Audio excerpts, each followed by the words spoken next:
I'm Brandi Kruse. Coming up today on Undivided, the violent crime happening in our communities is not by mistake, it's by design. Plus, evictions are skyrocketing in Washington and really across the West Coast, and the media blames everything except the actual cause. And the Idaho Board of Education stands up for meritocracy. We'll discuss that and more coming up today on Undivided. Christmas is right around the corner. Give your loved one the gift of common sense by getting them a subscription to Undivided. You can sign them up, patreon.com/undivided/gift.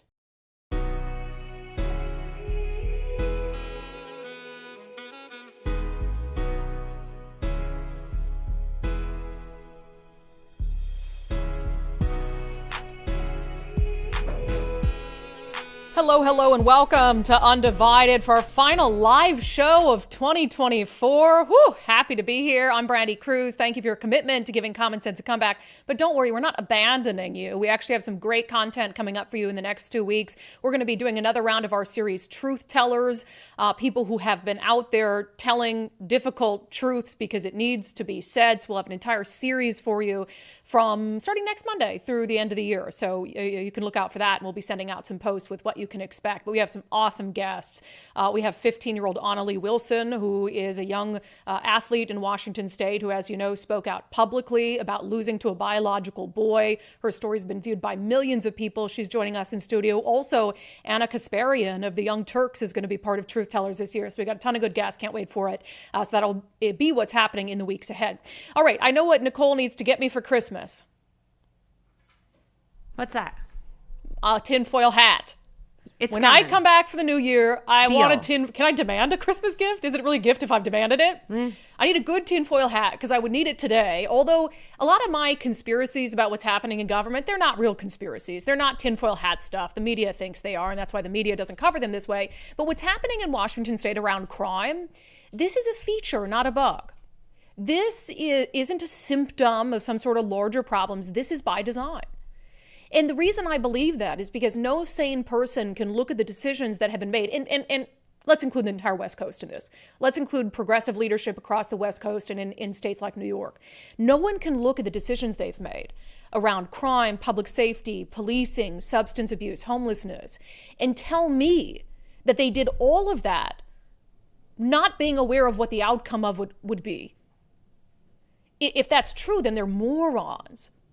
But I think it's more nefarious than that. I think it's by design. I mean, you had Bob Ferguson, our governor-elect, on the campaign trail saying, oh, we need more police officers after totally hating on police officers, putting them on trial for murder for political reasons, ignoring anything having to do with the defunding debate, not speaking out about it. You guys know, I've already said this. And now he's like, we're going to spend $100 million, he said on the campaign trail, toward getting more police officers in our communities, which was totally disingenuous. But hey, he said it. And now, 3 days after the election, well, it turns out we're in a $14 billion budget crunch. You think he's going to make good on that? Well, he might, but he'll tell you, you know how bad public safety is? You know how bad the crime crisis is? All these murders that are happening and shootings and substance abuse. Like I said on the campaign trail, I want to make it better. I want to make it better for you. I'm going to do that for you. But what do I need? I need more money. I need you to give up more freedoms. And that's the end goal of government, of these leftist governments and progressive governments. They want you to sacrifice freedoms to the government because they've made things so bad you're desperate. So you go to them and you have a willingness to sacrifice freedoms that you wouldn't otherwise sacrifice. But oh my gosh, if people are dying all around you left and right, if downtowns are decimated by the drug crisis, you might just feel desperate enough to give up some of your freedoms and give up some of the control and to go to the government for help or for handouts and to give the government more of your hard-earned money because they're promising you this time they'll do things better. This is a feature, not a bug. You have to believe me when I say that because there's just too many things stacking up that show that. There was this horrific loss of life that happened in the University District in Seattle yesterday, and that is the murder of a King County Metro bus driver. His name was Sean Yim. He was 59 years old. He was stabbed in the chest on his bus just before 3 a.m. in the U District. Cairo News Radio spoke to a pretty great witness that described what happened. It sounds like the guy who stabbed him is off his freaking rocker, obviously. I think you have to be to stab someone in cold blood. It says, according to a person who claimed to be an eyewitness to the attack, the suspect closed one window on the bus, saying it was too cold. When the suspect told the bus driver to close his window, the witness claimed the driver said he needed the window open to act as a vent to prevent the bus windshield from fogging up. The witness says the suspect became belligerent and the driver pulled over and told the suspect to get off the bus. The witness claimed that the suspect then pulled out a small can of pepper spray and sprayed the driver in the face. The witness said the driver pulled out a white cell phone and tried calling 911 but couldn't. Next, the witness claimed the suspect grabbed the driver, he pulled him around the corner and took him into the alley. The witness said once he got him in the alley, that's it. That's where he stabbed him to death. That's absolutely horrifying. First time in a long time that a King County Metro bus driver has been murdered. There was one shot, I swear that was back in the 90s or something. It was quite a long time ago. This is horrific stuff. But again, it's not a surprise. This is the obvious result of what elected so-called leaders have allowed to happen, not only at large, but on our public transportation systems. I'll tell you a little bit what we know about the suspect, just because they did just release a picture of the suspect and some information about him. And so just in the interest of trying to help police here, I want to share that before I get to more of my rant. So the suspect who they've released a picture of is Richard Sitzlack. He's a 53-year-old white male. He's got brown eyes, brown hair, 6'5". So that is a distinguishing feature. He's a pretty tall guy. About 195 pounds, last seen wearing a navy blue hooded sweatshirt, dark gray blue jacket, black beanie, yellow backpack, blue camouflage pants. So that stands out. Black beanie, yellow backpack, blue camouflage pants, 6'5". Dark sneakers, white soles, carrying a red shopping bag. He is a transient, so he's homeless. Not a surprise there. He frequents the University District in downtown Seattle, both areas of frequent drug activity. Now, I do want to tell you this because the Seattle Police Department asked us to do so. Do not attempt to approach him. He is clearly dangerous. He's armed. I would guess he's either off his rocker or he is on drugs or both. So if you spot him, the description's pretty good. You got a face of him, some distinguishing characteristics. Do not approach him. Just call 911. So we'll want to get that information out there. But when I talk about this is a feature and not a bug. We have been screaming from the rooftops, as have other people, for years and years and years about the dangerous state of our public transportation system. Democrats want to make it harder and harder to be able to use your car. It's the war against cars, a very real thing, and they want you on public transportation. They spend hundreds and hundreds of millions of dollars, if not billions of dollars, on public transportation, and they want everyone riding it, but they don't care at all if it's actually safe. We went through this woke period, started around the pandemic, where it was racist to even ask if someone had a ticket to be on public transportation. It's racist to even ask if someone had paid. Racist to even ask a drug user to move along, or a homeless person not to use it as a drug den or sleeping quarters. It became a playground for the mentally ill. And every step of the way, we were told, it's not really a problem. There are other areas where the public transportation systems are much more dangerous than ours.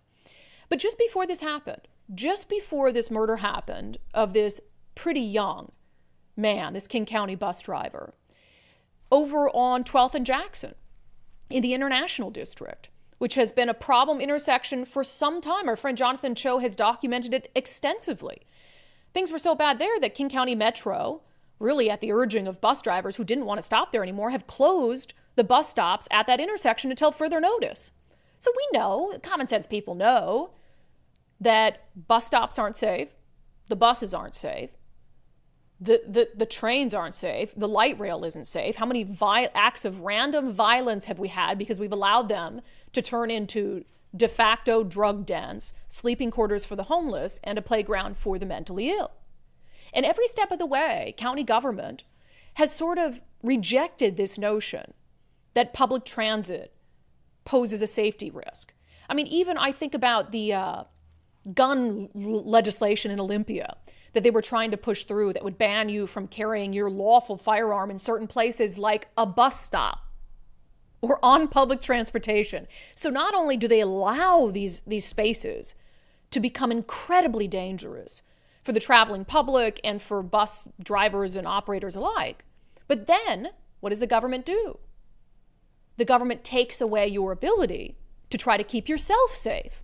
And it wasn't just firearms, knives, etc. We don't want you to be able to carry a knife or anything that could be a weapon at a bus stop or on a bus or on a train or whatever it is. Only law-abiding people are going to follow that law. It's not like the drug abusers or the mentally ill are going to say, can't bring a gun or this shank on the bus today. And we knew that. That's what we said. So the government makes the environment incredibly dangerous through its soft on crime policies. And then it tries to make it more difficult for the law-abiding public to protect itself because they want you to rely on them for protection. They want you to come crawling and begging to them for protection. And they'll give it to you, but only for a price. Only if you give them more money to keep you safe, because they've made it impossible for you to keep yourself safe. And then there's the gaslighting that happens. As soon as I thought about this, and King County Metro's efforts and the county government's efforts to sort of Executive Constantine to deny that things are that bad, it took me right back to, do you remember? I want to say this was 2023. The University of Washington did a study about substance abuse on King County Metro and other forms of local public transportation. And do you remember what they found at the time? This was a study up September 7th, 2023.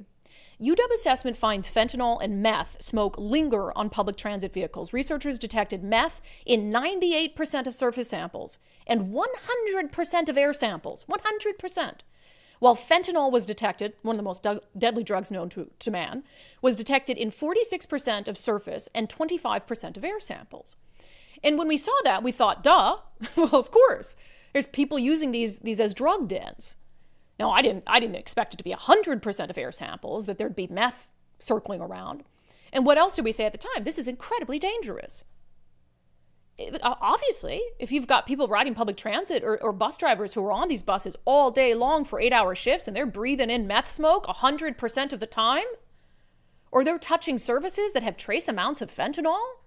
So obviously that wasn't even a question like, wow, that's really scary stuff for the traveling public. It's really scary stuff for bus drivers. But what did the honest to God King County Public Health Department have to say about it? Here's what they told Como at the time. From the public health perspective, the risk is minimal to negligible, both to operators as well as riders. The King County Public Health Department. Negligible risk to be breathing in meth smoke, to be breathing in fentanyl, to be touching seats and handrails that have trace amounts of fentanyl, which can kill people with a dose the size of the tip of a needle. Nicole, can you play that one more time? From the public health perspective, the risk is minimal to negligible, both to operators as well as riders. From a public health perspective, the King County Public Health Department, the same agency that made us all mask up and stay 6 feet away from each other and push the vaccine on us long after it became clear that the efficacy of the vaccine wasn't what we thought it would be. The King County Public Health Department, the same entity, while it was closing down businesses during the pandemic, while it was ruining people's lives, while it was allowing elderly people to die alone, away from their families, the same entity that was putting out on social media tips and tricks to help strangers continue to have sex with one another during the pandemic. Remember that? Real story. They actually instructed people. Well, all of us were told you have to totally stop your lives. You can't see each other. You've got to wear a mask and all this stuff. Telling people to go buy a shower curtain from Lowe's and cut a hole in it if they were going to have a random sex hookup with a stranger. And they could turn it into a glory hole. Honest to God, go look it up. And they could have sex with each other through the shower curtain. Yeah, so you again, these are the people who wanted us to believe in 2023 that it was not going to pose a health risk whatsoever.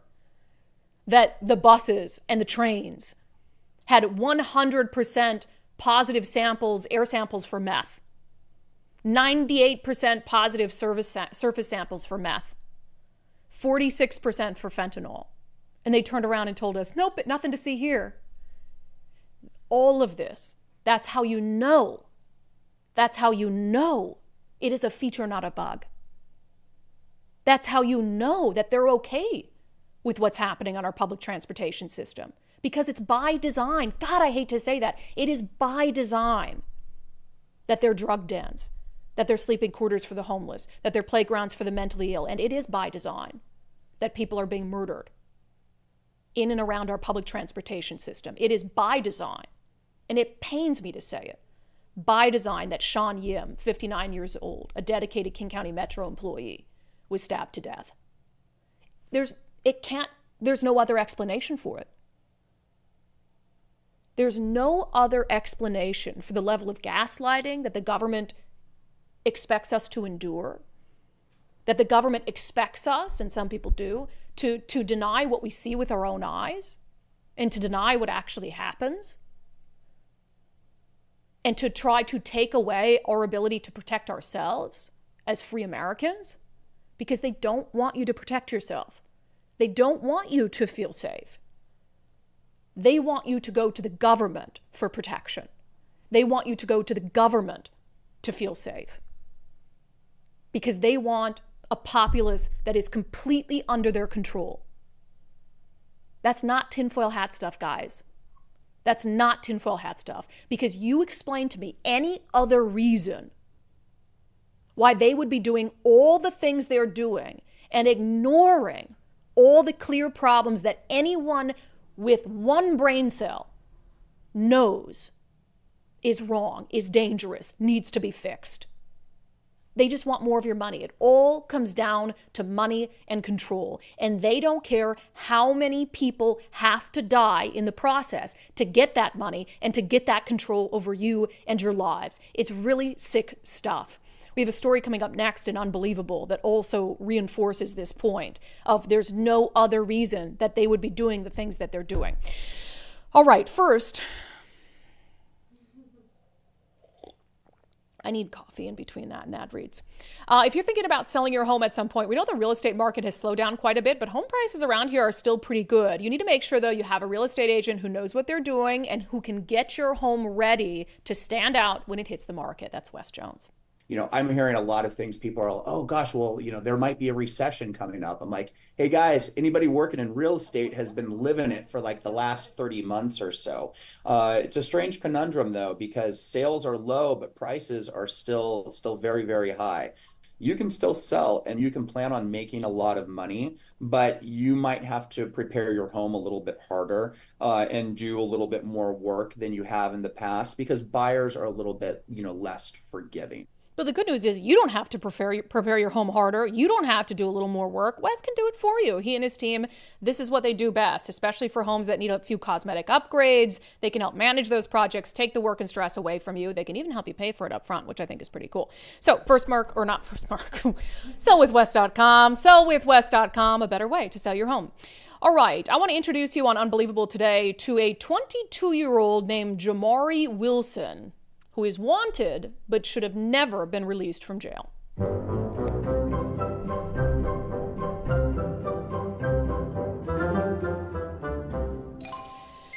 All right, so this is from the Renton Police Department. Renton Police Violent Crime Unit searching for 22-year-old Jamari Wilson. Wilson is a known gang member with multiple warrants for his arrest, totaling more than $111,000. The warrants are for domestic violence incidents and 2 unlawful possession of a firearm incidents. So there he is, Jamari Wilson, 22 years old, got a couple face tattoos there. So, run-of-the-mill, I guess, if I just saw that and we didn't know the background here, run-of-the-mill 22-year-old gang member on the lam from law enforcement. Unfortunately, there's a lot more to this story. And again, it has to do with decisions being made that cannot be being made for any other reason except to sow discord, danger, fear, and leave you relying on the government for help. So 22-year-old Jamari Wilson shouldn't be on the run right now because he should still be behind bars. So he had multiple warrants out for his arrest for domestic violence, illegal gun possession, but Renton police ended up arresting him. Great news. So he goes before a judge, again, on warrants on these serious, serious crimes. And what does the judge do? Well, the judge releases him to electronic home monitoring because, it's a 22-year-old young black man. So you've got to release him to electronic home monitoring because absolutely the color of his skin matters. It doesn't matter that he's a violent criminal. We're going to release him because we're so woke to electronic home monitoring. This has become pretty standard. Well, police, you're on electronic home monitoring. So you're probably going to have some check-ins with police, etc. Or if there's a problem, and police see or believe that you're continuing to engage in criminal behavior while you're on electronic home monitoring, they're going to pay you a visit. So they paid him a visit. They arrested him again because when they showed up, he had a cache of weapons. Multiple high-powered weapons, obviously, which he shouldn't have in his possession. Certainly not at the home where he's on electronic home monitoring on those previous violent felony warrants. So he goes back to court. Already been at home, electronic home monitoring. Police find him with a cache of firearms. Well, you got to go back to court, buddy. And I'm sure even for those officers, even in this climate, they thought they're not going to let him out now. They already let him out once when he was facing these violent charges for violent crimes. Then we found him with a cache of weapons, and we know the progressive left, if they hate anything, it's weapons, right? So clearly they're going to lock this guy up. But the judge he went in front of that time was a prolific activist judge, Judge Joanna Bender. And what did Judge Joanna Bender do with this 22-year-old known gang member, had already been arrested once on multiple warrants, domestic violence, illegal gun possession, got home monitoring once, didn't care, had a cache of weapons in his home, gets arrested a second time? Well, Judge Joanna Bender decided that she would let him go back home where he'd been caught with a cache of weapons and try that electronic home monitoring thing one more time. And how do you think it went the second time? Well, now, not only was he breaking the law, but he cut off his GPS device, and now he's on the run. And I think to make matters worse, look, if he fled to another state, I feel bad, but that's the state's problem. The Renton Police Department thinks he's still in the area. Clearly doesn't care that he has pending charges. Clearly doesn't care to obey the law. Is armed and dangerous probably at this point, because I'm sure that he's found a new way to get weapons.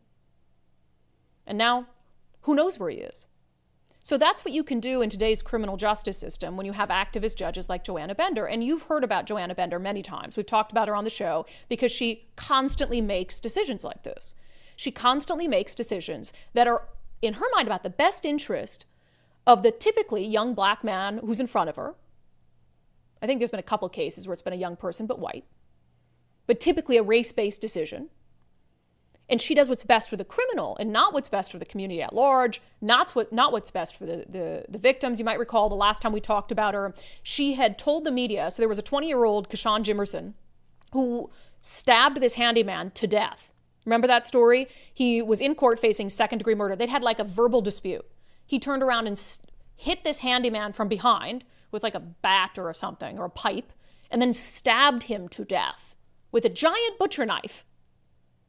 And he's in front of Joanna Bender for a court hearing, and she tells the media that they're not allowed to show his face, on TV, even though he was clearly going to get out of jail and get a little soft bail from her. And the public deserves to know what his face looks like so they can protect themselves if they live in that neighborhood from a guy who just stabbed a handyman to death with a knife. Here was a story on it from our friend David Rose at Fox 13 at the time. Let's talk about those previous decisions. Back in July, we told you Judge Bender set bail at $50,000 for the man accused of shooting a grandmother multiple times at an ATM right in front of her granddaughter. The woman, who only wanted to be called Tina, was outraged with the decision. I should have the right to have the peace of mind knowing that they're locked up. And I don't have that. I can guarantee you my medical bills far exceed that amount of money. Then, in February, the accused accomplice in a double murder had his bail dropped by Judge Bender from $1 million to $20,000. Joshua Jones was accused of dumping the bodies of Robert Riley and Ashley Williams in Maple Valley. When Williams' family found out about Judge Bender's decision, they were furious. Nobody is safe, if he's out. And $20,000 bail is not good enough to protect people. This judge has lost her damn mind. But again, it's a feature, not a bug.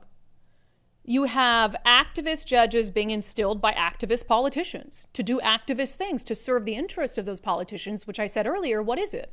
The interest of those politicians is to make you and I as dependent on government as possible so that they can get more money out of us, so they can dole that money out to their cronies and to their allies. And there's no other reason for that. I just want to really quickly play, I mentioned the case with 20-year-old Kashawn Jimerson, where she wouldn't even let the media show the face of a violent criminal who stabbed a guy to death with a butcher knife. And listen to the sympathy that Judge Joanna Bender gave the suspect and his family versus the victim. This hearing isn't about me, but I will share with you that I often get death threats based on the decisions that I make, which is equally frustrating to me because I'm trying to do my job, and it should not be the responsibility of any member of the public to threaten my life because I am trying to uphold the law. So I am very empathetic to the situation that the family finds themselves in, having experienced it myself. And I understand personally how very frightening and disrupting it is, all the more so when you were also navigating this incredibly traumatic time in your family. I'm just doing my job. You're dealing with a crisis. That's a huge difference, and one for which I am very empathetic. I will also take this opportunity to editorialize that I hope that the press continues to take seriously their obligation to tell the stories of what happens in our courtroom in a fair and unbiased way, and takes every reasonable editorial action to not stir up public sentiment for revenge. Yeah, so that was the judge, honest to God, talking to a murder suspect's family, overfloweth with empathy because they didn't want his face shown on TV because they thought he might be a target when he's released. He stabbed someone to death. And she's sitting there talking about, oh, I'm so empathetic for what you're going through. And I also deal with death threats because of the decisions I make in this courtroom.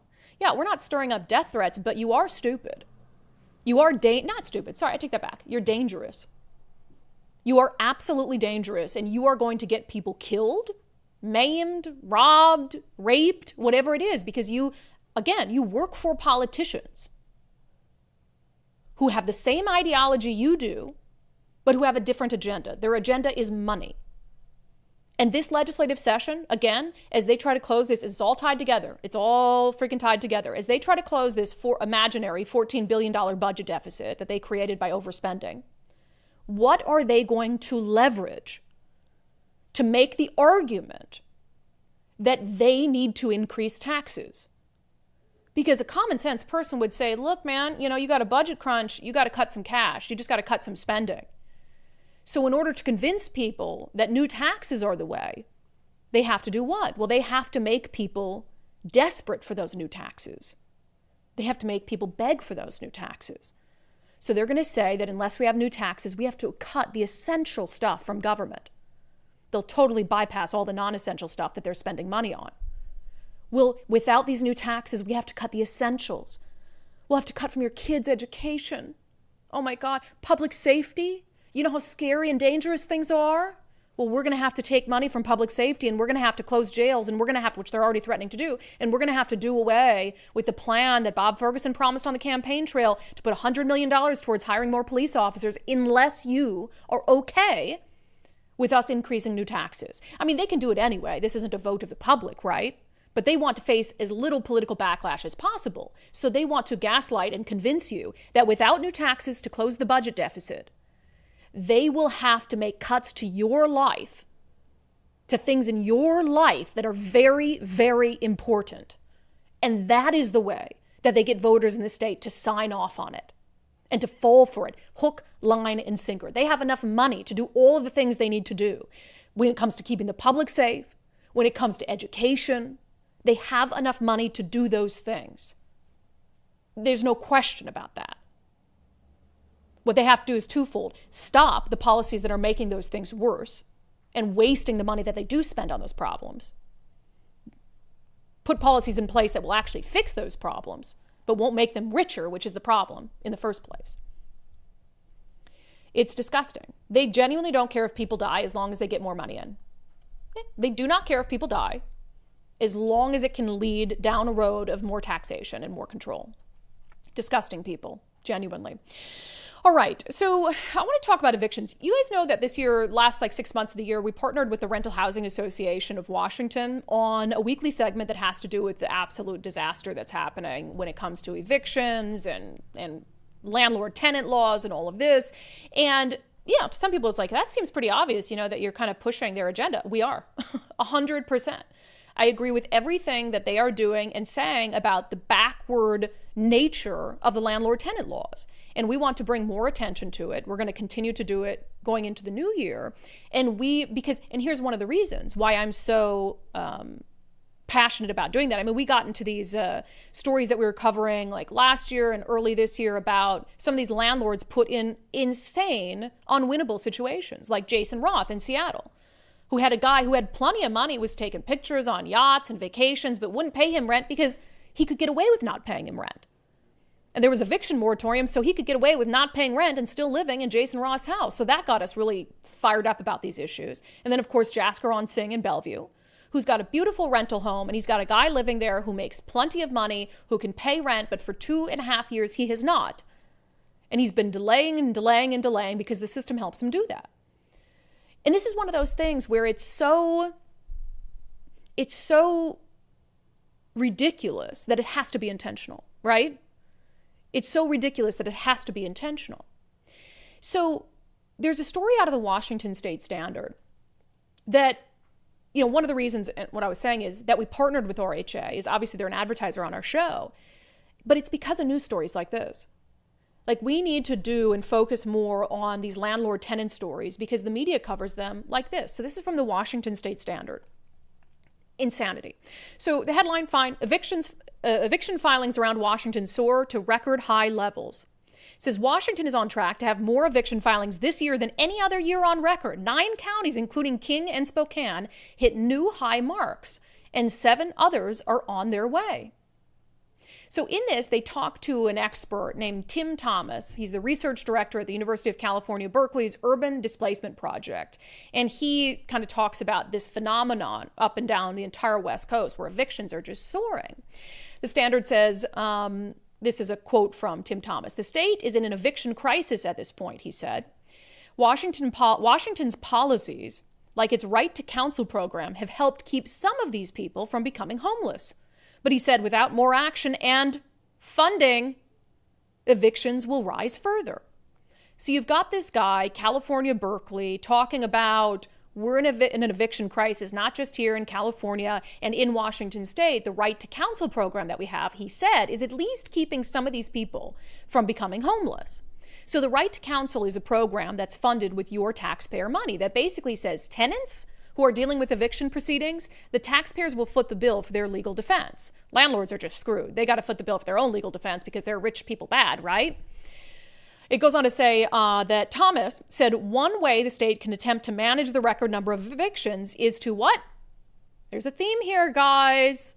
Expand its right to counsel program, which he called a really powerful policy counterbalancing the crisis and keeping people housed. The Office of Civil Legal Aid, which runs this, is asking state lawmakers for $8.8 million in the next 2-year budget cycle. Let me keep going, but you understand the point I'm about to make. More from the Washington State Standard. Along with continuing to fund the right to counsel program, lawmakers will likely look at other policy solutions to ease the growing wave of evictions. Financial assistance to tenants and landlords, caps on certain rent increases, and improving access to social services could all be on the table when they return in January. So here's a story, and it's a lengthy news story. It's not a flyby news story. It's a lengthy news story talking about this insane rise in evictions. Nowhere in the entire story does it talk about the laws and policies that have gone into place, not only at the state level, but even more so in places like Spokane County and King County, that have led to the eviction crisis we're dealing with today. They have made it nearly impossible for landlords to be able to properly screen tenants, to make sure the tenants are going to be good, reliable tenants, that they are going to follow the rules and the laws, that they're going to take good care of the property, that they're going to be able to pay. Because all that stuff is like racist, right, and discriminatory. The first in time, where you've got to take the first person who's qualified who comes to you and rent them a unit. So they have stripped, the government has stripped private landlords, and property owners of the ability to properly vet the people who are renting their units. So it's really no surprise that they get stuck with a lot of deadbeat tenants, like the ones we just discussed in Seattle and Bellevue, who are abusing the system to be able to stay in their units without paying rent as long as they possibly can. And then when the long clock is finally up, they get free legal counsel. so they can prolong things even more. And at that point, you haven't paid rent in a year or 2 years. And now, actually, the burden on you is so great, if you do get kicked out or if you do have some sort of ruling where you've got to pay back rent, that it's really no surprise that you'd end up homeless when you've got $40,000 in back rent. Not to mention the fact that during the pandemic, also something that really wasn't touched on in the way that it should have been in this story, you had eviction moratoriums. And the eviction moratoriums were all inclusive. No one had to show or prove that they had a financial need to not pay rent, that they had lost a job, that they'd been laid off, that they couldn't work in some way because of the pandemic, that they had a sick family member that couldn't work. No requirement to prove need to not pay rent. So you had people who they were totally able to pay rent. They just didn't want to. They found that the system, if they could abuse it in that way, they'd be able to do so. And it's no wonder that when eviction moratoriums finally end, you had this huge rush of evictions. So none of that's the problem. None of those things, not even mentioned in the article, not even mentioned by the news. All of these laws that have been put in place that stick landlords with less than ideal tenants, that they eventually have to evict because you've loosened standards so much. And that is why across the West Coast, in very blue progressive areas that have done much of the same things, you have a rise in evictions, a record number of evictions. But in this entire news story, all they talk about, the only people they platform are the California Berkeley researcher who says, oh, we need to do things like make sure that these tenants have more access to free taxpayer-funded legal services so they can stay in these homes without paying rent as long as possible. And then they also quote Democratic politicians who, we've got to do something about this. This is untenable. Never question the Democratic politicians. Well, have you thought about whether some of the policies that you've put in place have led to these evictions and have led to less than ideal landlord-tenant relationships? No, none of that. And they ended with, along with continuing to fund to the tune of $8.8 million in the budget crisis, the Right to Counsel program, lawmakers are also going to look at other policy solutions to ease the growing wave of evictions, like caps on certain rent increases. How is capping rent going to ease the backlog of evictions? Because the media is under the same mindset as politicians, that this all has to do with greedy landlords who are charging too much for rent. And the only people who aren't paying rent are the people who are being screwed over by big greedy landlords or who are down on their luck financially. And we just need to help them out for a little bit. There might be a few people like that, but we know that that's not what's going on here. So this is how the media covers these landlord-tenant issues. No interest in telling the full story, in giving a complete picture. No interest in talking about the danger of rent caps, of rent control. So not only is that going to lead, then evictions won't be a problem. People won't have a place to live, because if you cap rent, so many of these landlords, especially small to mid-sized landlords, are just going to sell their units altogether, and they're going to be sold as homes for families. So then you're going to have a totally new crisis on your hands, going to feed into the homeless crisis that's already bad because you already can't handle it. But this is what the media does. And it's so disappointing to see. I like some of the stuff the Washington State Standard has been doing. But stories like this, literally no critical thought about the sequence of events that has led us to an eviction crisis. They've just manufactured in their mind that, oh, it's about landlord greed and people just can't afford to pay rent. God, it is really, really getting bad. Anyway, so we're going to continue our partnership with the Rental Housing Association into the new year to talk about some of these issues, especially as they come up during the legislative session. If you are a small to mid-sized landlord, you got to have somebody who's going to stand up for you. Don't try to navigate the situation alone. You can become a member of RHA, rhawa.org, rhawa.org.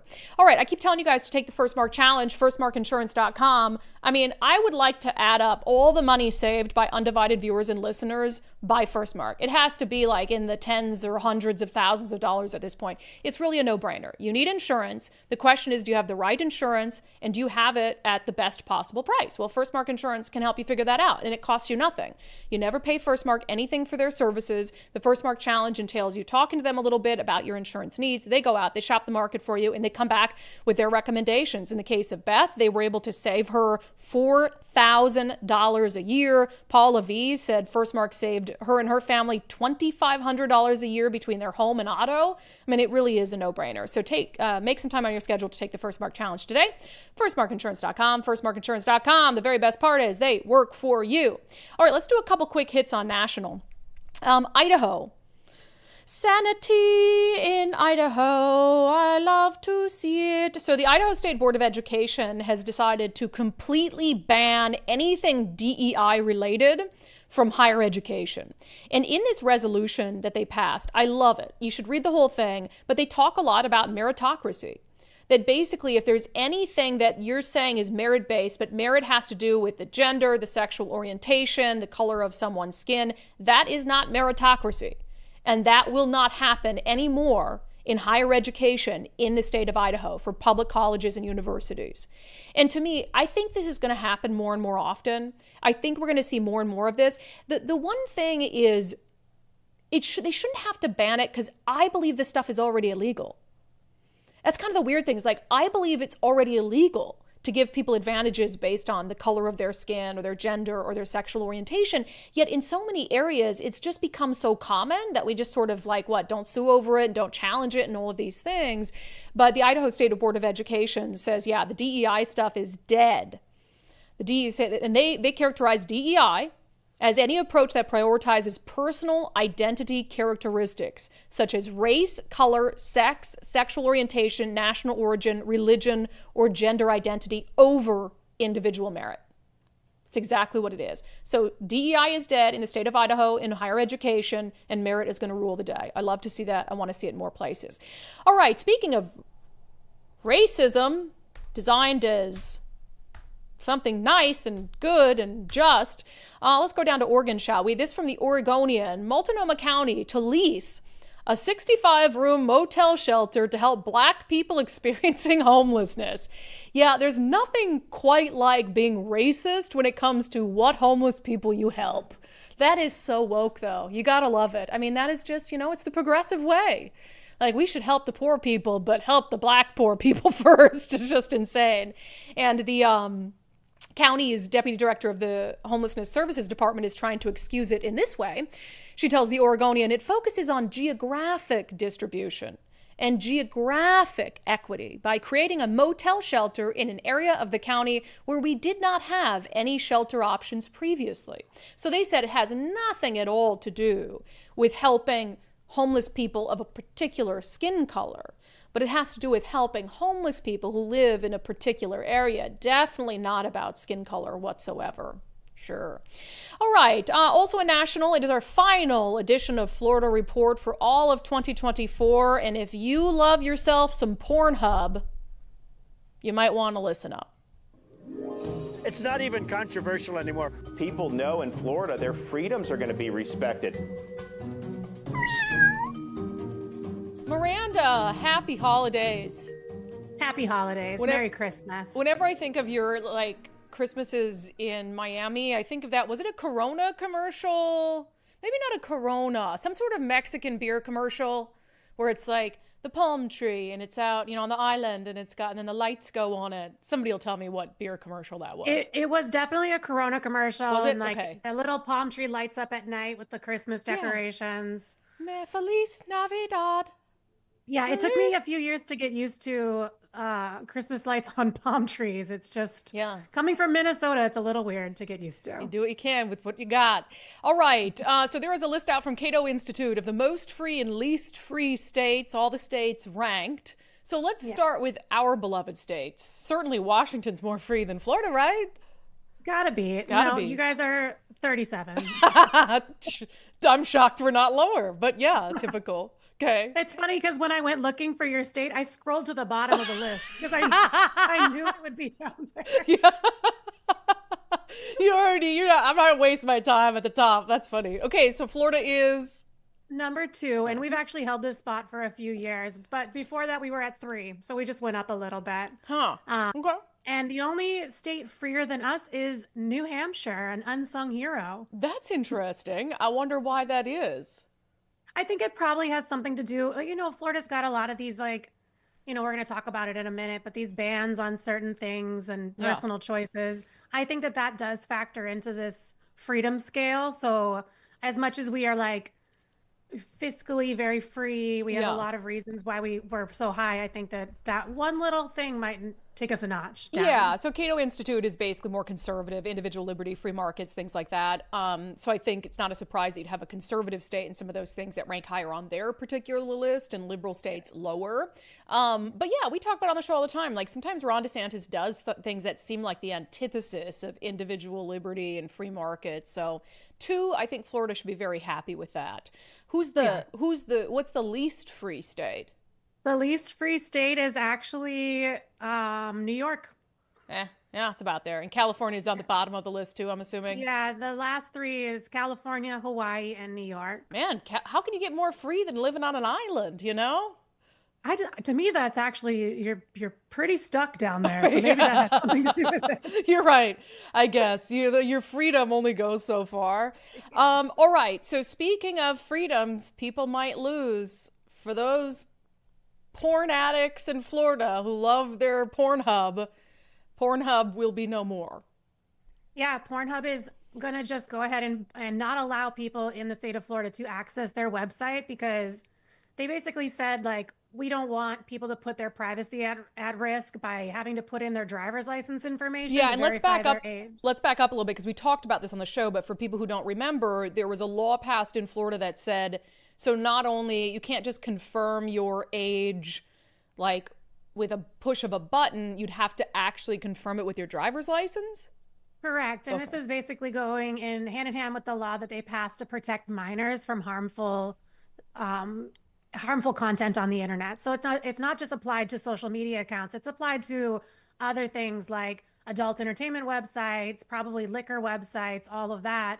But instead of just saying, yeah, I'm over the age of 18, I'm over the age of 21, you're actually going to have to put in some fairly sensitive information, your driver's license information, to be able to access these sites. And Pornhub is just not going to comply with that because there is actually fines. Like these sites can face up to $50,000 per violation if they don't comply with requiring users to input this information. And so Pornhub's just like, we're not gonna do it. See, that doesn't sound free to me. If somebody wants to waste their days away on Pornhub, I don't think there's a lot of like conservatives and freedom-minded people who are going to want to give a pornography website their driver's license or any sort of identifying information. They're not going to want to do it anyway. So they had made a statement basically saying, like, unless this is strictly enforced, there's going to be websites that aren't going to be complying and people are just going to go to them anyway. Yeah.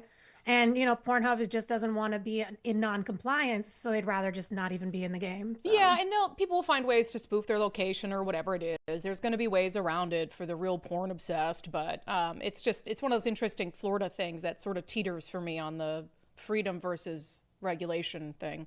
All right, that's why we're number 2. Let's do an animal-related one, which we really just do to please Nicole because she loves the animals. Monkeys. I've never done a story out of Florida about monkeys. Do you guys have monkeys in Florida? Apparently we do. They are obviously not local monkeys. They're invasive monkeys. These sightings in particular are coming off like maybe a month off of that science lab that let go like 34 monkeys on accident in North Carolina, and they think they're just heading south. But Orange County, which is a county just north of Orlando, the police are issuing warnings to residents to be on the lookout for wild monkeys in the area. And I actually learned today that we actually do have a Florida law where you cannot feed monkeys. So apparently monkeys have been an issue here before. I got to keep Nicole out of Florida because she will absolutely violate that law. Run, the monkeys, first opportunity. Run for freedom, monkeys. Instead of like porch pirates for Christmas gifts, it's going to be little monkey pirates. They're going to be up jacking everybody's Christmas stuff. Can you imagine? I would love to see some monkeys. I think that's cool. So, all right, Miranda. Well, this is the last Florida report of the year. We appreciate you, and we will see you in the new year. And great job on the brand new undividedpod.com. Looks Nice. You're so welcome. It was my pleasure. Was it though? You guys did a great job on that. So, all right, we'll see you next year. Happy New Year. Bye. It's not even controversial anymore. People know in Florida their freedoms are going to be respected. Are they though? I couldn't wait to hold this. I can't hold this comment until the end of the show.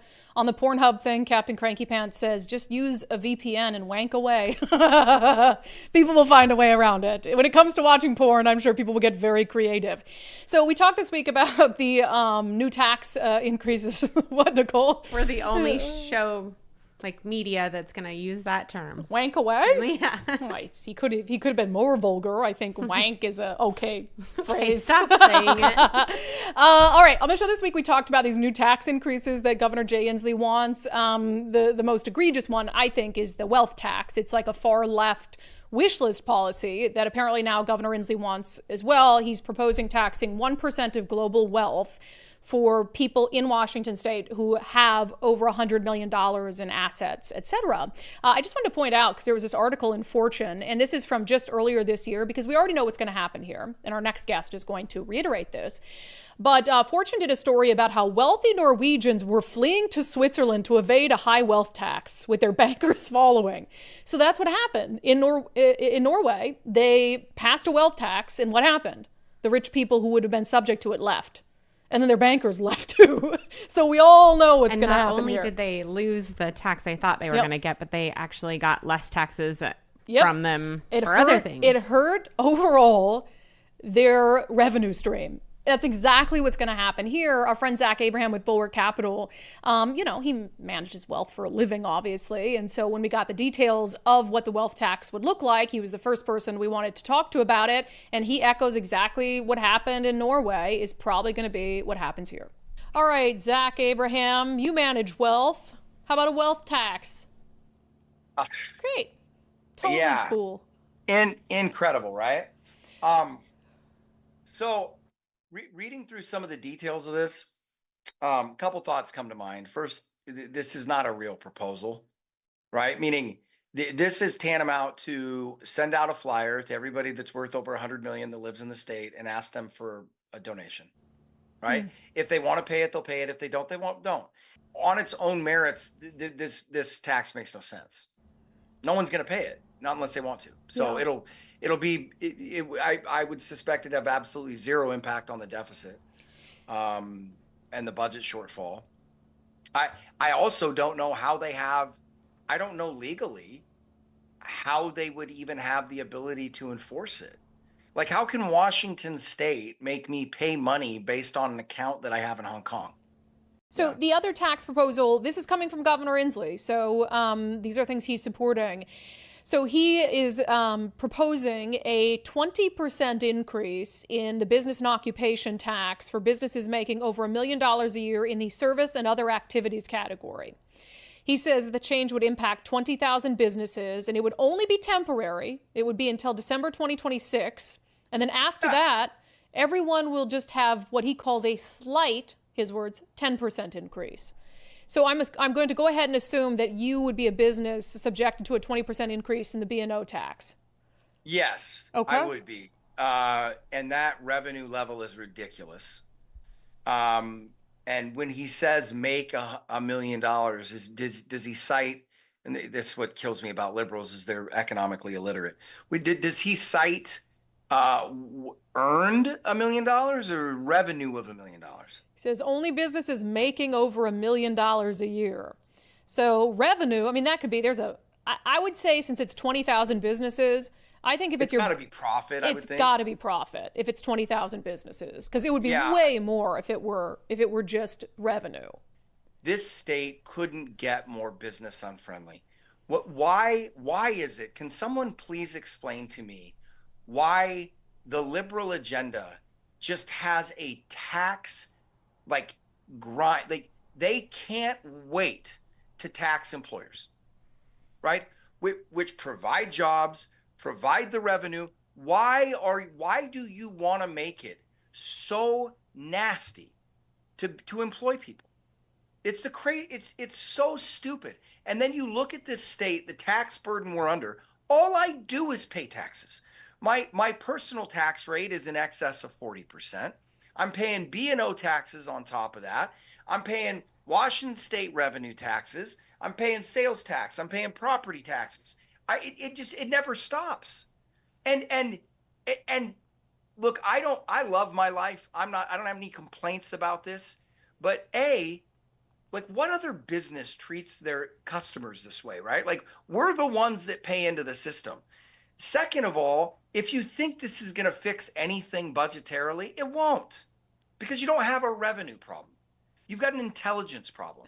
You've got an idiot problem, right?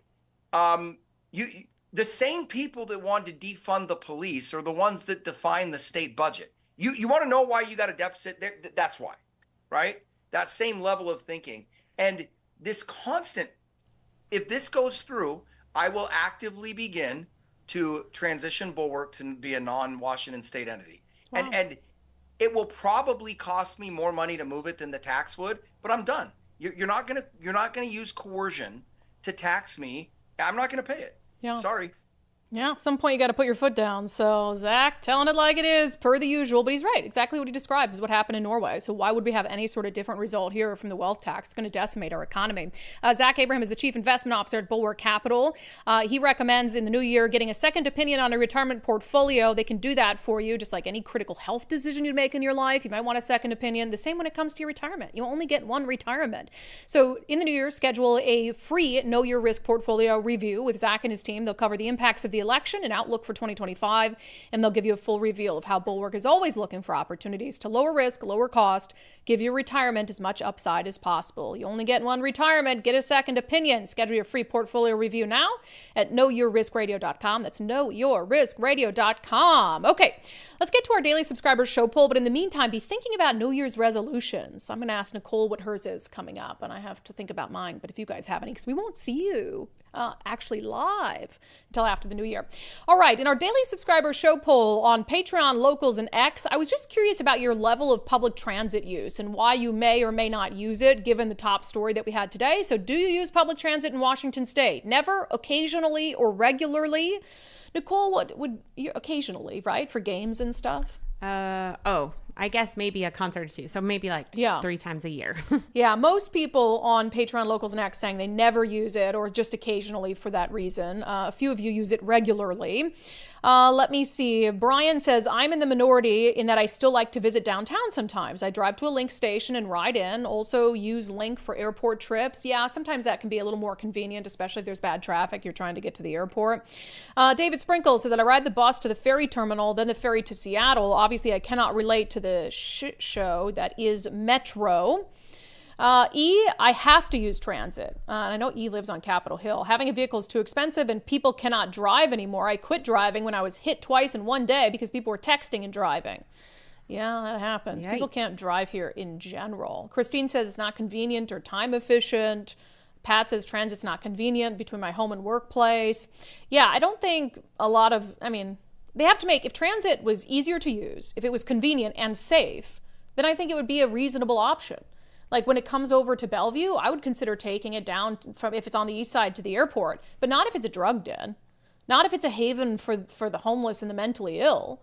Like, I'm not doing that at all. So if they want more people to take public transit, they have to take the safety concerns seriously, and they have to make sure that it's easy and reliable and efficient, which it just isn't all the time. I feel like it just works better in cities that are built up more. And other than Seattle and downtown Bellevue, we aren't built up, we're built out. And so it's just not easy to get to the light rail, things like that. And then you got to deal with parking anyway. And so why not just keep going and be on your own time frame? Yeah. Dr. Sarah says, I'm too concerned about my personal safety to use public transit after hearing your stories and stories in the news.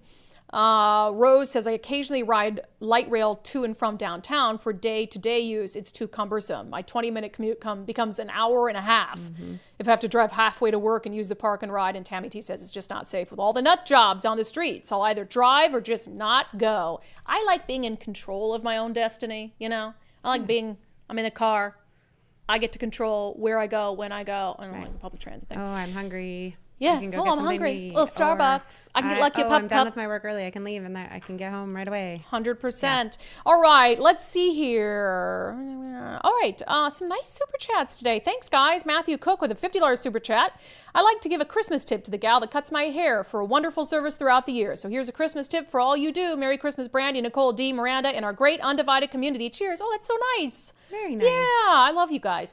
Kathy Carr with a $20 super chat. Baron of Gray Matter with a super chat. Jay Inslee is voted Idaho Realtor of the Year. Yeah, everybody wants to move away because of Jay Inslee. Matt Gilbert, I think people really don't know how bad it is. Too many distractions in this world. Seeing the truth is a buzzkill. That's why ignorance is bliss. There are a lot of people who we can't relate to who genuinely are just ignorant about what's happening in the world. Don't watch the news, do their own thing. I'm jealous of them. Or just unassign blame. Some know things are happening, but they don't understand why. They don't understand, like, it's the people who are in office who do these things. Yep. Rick Johnson, WA State is repeating history. Greedy government and oppressive taxation. We need a tea party. Yeah, you can't tax yourself into prosperity. If you believe you can, then you don't belong in government. Observer 777 says dog walkers and metro drivers get killed, but judges like this can walk around like la-dee-da. JD Crap. Also, during the pandemic eviction moratorium, we couldn't increase the rent while the counties increased property taxes. Why was there not a moratorium on property tax increases? Great question. It's called greed. Todd Welch, I have been invited to be a bi-weekly columnist for the Everett Herald. I should begin in January. Local media has realized that people want more than left-wing opinion pieces. That's awesome, Todd. Right? Congratulations. Yes, congratulations. That's super cool. I can't wait to read your stuff. Greg Olakis, isn't New Hampshire's state motto live free or die? That has to be why they're number one. Live free or die state. I agree. Live free or die. Nicole's Cat with a $9.99 super chat. Thank you for humoring my comments. I honestly love the show so much. Even though I don't live in Washington anymore, I still listen. Well, we appreciate that. Nicole's Cat's not living in Washington. Your cat's like out of the home. Matt Gilbert with a $50 super chat. He says, holding flashcards. I'm assuming that this is meant to be read like that movie. What's the movie? Love Actually. Love Actually. He says, I believe so. But for now, let me say, without hope or agenda, just because it's Christmas, and at Christmas you tell the truth, to me, you are perfect. Merry Christmas, Brandi, Nicole, D, Miranda, and undivided fam. Enjoy your break. I love it. Matt. Yeah. And what's your New Year's resolution, Nicole? So I have two, kind of. So one is to go to a different class other than water aerobics at the gym, because that's really all I do, and I need to do something else. Like my goal is to try yoga a little bit more often. Yeah. Yes. And then the second is to figure out my finances a little bit better, like my investments, and like get my because I don't have a 401k from the station or anywhere else right now. I mean, we're kind of independently employed, so I need to figure out my retirement plan. Yes, do those investments and all of those things. I've kind of been putting it off. I haven't made one yet. I think I'd really like to get in the habit of doing a walk every morning, but that means I got to get up, which is a challenge. Yeah, I only support that if you actually set an alarm clock. Not your phone. This morning, my alarm didn't go off because my phone died overnight. Long story short, I'm just a POS. There are. I don't like waking up. There are multiple mornings where your dog has saved you from sleeping through the show. Listen, probably. I did 3 a.m. wake up calls on the morning news for 10 years, and I just hate waking up early because of it. But yeah, I'd like to get up and have something to my day before work. I think that's my big New Year's resolution. Nightwolf says, my New Year's resolution is to not make one because I never keep them anyway, which I think is good. If you're not going to keep it, then don't do it. And with that, thank you, Nicole. Everybody say goodbye to Nicole. Goodbye, Nicole. Merry Christmas. Happy New Year. And with that, we'll get to our closing sanity check.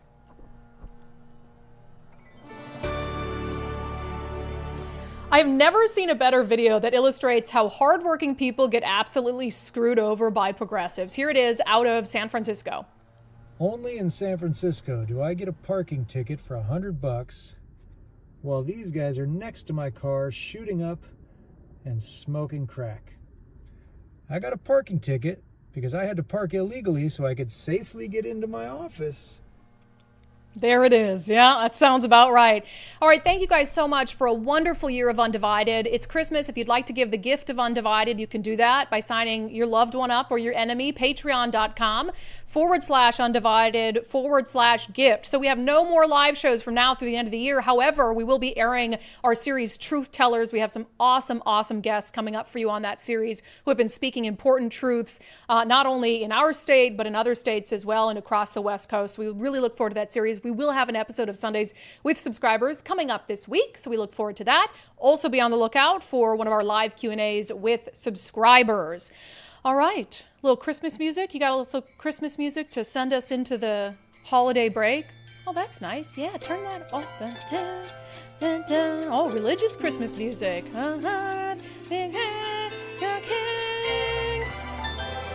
Anyway, we appreciate you guys. Thank you so much for all your support this year. Thank you to Nicole. Thank you to Daryl. Thank you to Miranda. A big thank you to, obviously, our subscribers, our presidential patrons in particular that really help us. What? Yes, our sponsors, Bulwark, Future 42, First Mark, Eastside, Sell with Wes, RHA, everyone who goes the extra mile to support our show. I was mentioning our presidential patrons really give us a reliable stream of income throughout the year. We appreciate that. I mean, what a busy year it's been. We'll let you listen to this Christmas music and I'll shut up. But we will see you in the new year with the live shows and with a very busy legislative session.